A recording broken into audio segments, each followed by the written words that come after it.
dal leen ak jàmm ñu koy tàqañ yéenekaay xëyandoo naka yéenekaay bi teew mooy nag dikkaat na ci ëllëgu manifestation yu méttee métti yu am ci réewum Sénégal gaay nag ñoo ngay wàññi ak lim nag li nga xamante ni moo fa am ci ay jéey naka gannaaw ay bés naka yéenekaay bi nee na am na fukki doomi aadama ak juróom-benn yoo xamante ni si ñàkk nañ seen bakkan naka 23 bu ñu sukkandiko nag ci Amnesty International yéenekaay bi naka gaay ngaay lim ñoo ngay lim naka ñu ñàkk seenu bakkan ndax si jamono ji naka dégâts bari nañ loolu waxatuma nag dégâts matériels yi waaye itam ñàkk seenu bakkan loolee ñoom kenn mu ne su koo gis naka yéenekaay bi ne nag si jamono ji naka ñoo ngay faj ay góomam secteur privé bi niki démb yéenekaay bi ne dalal nañ li sa palais ministre bi ngàllu affaires étrangères naka moo ngay daloo communauté internationale naka nee na leen fintoon naka lépp la ca war naka daanu ko def manifestation yi nag yéenekaay bi ne moo tax naka ba daanaka parking yi nekkoon ci VDN bi yëpp ñoo ngay buub seeni bagage di buub seeni kaaka ngir jéem a toxu ut feneen fu ñu ne ndax jàpp na ne fa ñu nekk baaxul te manifestation boobee gaay naka amal niki tey ji préfet autorisé gu ko nag yéenekaay bi ne tension politique dialogue nag contre la montre gaay ñi naka bëgg nañu waxtaan ci lu mu gën a gaaw ngir trouver ay solution ngir Sénégal naka ñu mën koo sauver yéenekaay bi ne enquête nee na 9 commission naka daan tàmbali seen liggéey niki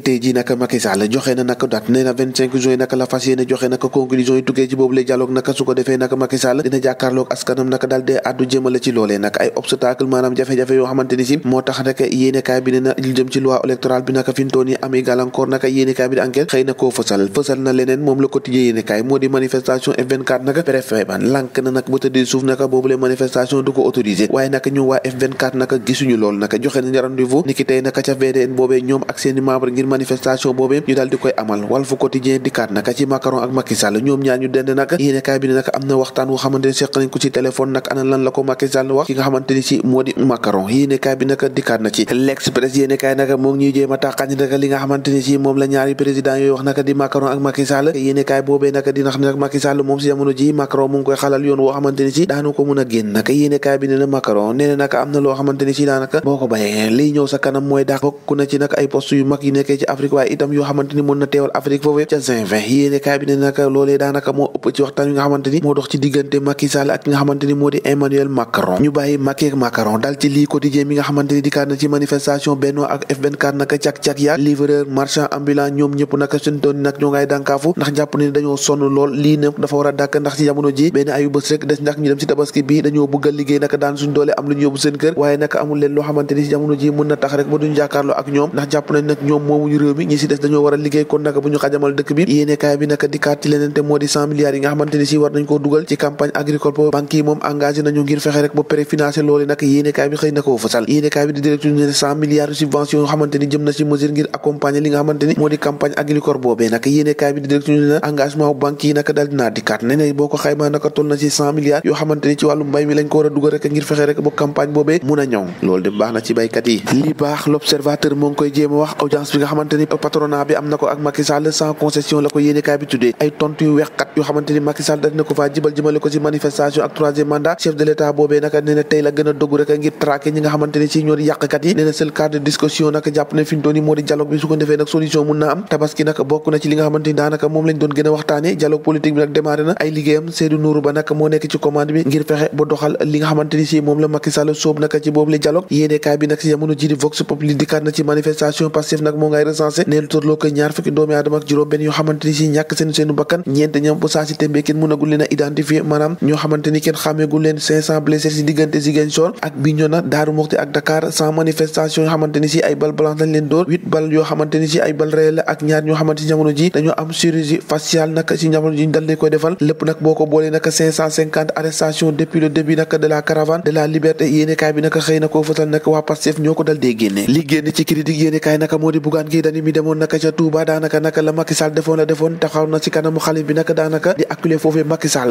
la mu wax xalif bi rek nee na mak buñ buggee jàmm Macky Sall yor na kele yi nga xamante ni maanaam caabi bu mun a tax rek ñu daal dee am jàmm loolee tax évidence ne Macky Sall nag Bougane Gueye Dany wilipaan na ko bu baax a baax ci kanamu xalif général des Mourides exclusif yéenekaay dalal Omar Sow nag responsable APR yimbal nag la mu xamle rek moo di bu dee nag li nervi yi def nag moom mooy tax ñu naan nervi nag moom moomee nangu naa doon nervi ndax pare na nag pour jàkkaarloo ak ñi nga xamante ni si yàq rek moo leen tax a jóg li yàqu ba noppi kay mooy méga rassemblement bi nga xamante ni plateforme F24 nag naroon nañ ko amal niki tey ji nag ci àjjuma ji préfet ba nag bloqué na opposition bi nag ne leen manifestation boobee nag duñu ko autorisé waaye nag ñoom waa F24 nag nee nañu boobule dogal nag amul leen loo xamante ni si dox nañ ko ci cër nag la ñuy bëgg rek mooy daanu ko amal ci nii wala ci nale yéenekaay bi di grand panel dikkaat nag ci date yu examen yi nga xamante ni fixé waat nañ ko li de certificat yi nag jëm ci entrée en sixième nag lii ki ñaar fukki fan ak benn jàpp ñaar fukki fan ak ñaar ci weeru juin lañ ko nar a amal bac bi nag dina démarrer niki ñeenti fan ci weeru sulet BFEM bi fukki fan ak ñaar ci weeru sulet bii ñu dëgmal. bés bi la journée gannaaw weer boo xamante ni si Abdoulaye Daouda Diallo mi nekkoon directeur de cabinet Demina Macky nag ba saa si tamit nag moo ngi xool ana kan moo war a nekk directeur de cabinet Demba Diouf Bamba Anne Abdoulaye Faye ñetti adjoint yi ngi noonu nag yoo xamante ni ay directeur de cabinet lañu woon nag 8 occupants jëm ci poste boobee depuis 2012 ak léegi record la nag un dauphin en puissance Mamour Cissé nekkoon ancien directeur de cabinet bu Abdoulaye Wade nee na nag poste la boo xamante ni dafa sensible de. wax ci tàggat yaram ak lu ñu làmb nag wax ci tribune sport nag dikkaat ci troisième confrontation bi nga xamante moo waroon a dox ci diggante Balla Gaye ak Eumeu Sène. Balla Gaye 2 nag ne pourra pas affronter Eumeu Sène yéenekaay bi ne nag boobule combat nag dàqandi nañ ko. ñu wax ci football Aliou Cissé nag fixé na ay ambition Sénégal nag ngir conquérir le monde nee na daanu football ak Brésil moo rêve nag ni ki ëllëg nag nee na bu noppee ñu football ak Angleterre Allemagne wala sax France. Aliou Cissé ci wiu sport yéenekaay stade yéenekaay dikkaat ci Habib Diallo nee na nag le moment ou jamais fi mu toll nii nag war na wane boppam wala dara gannaaw bi nga xamante ni si Boulaye Dia nag du fekkee diggante Sénégal ak ki nga xamante ni moo di Bénin yéenekaay bi nag Habib Diallo jot na nag mu wane boppam ñoo ko déggandoo jàngeen jëf ba ëllëg.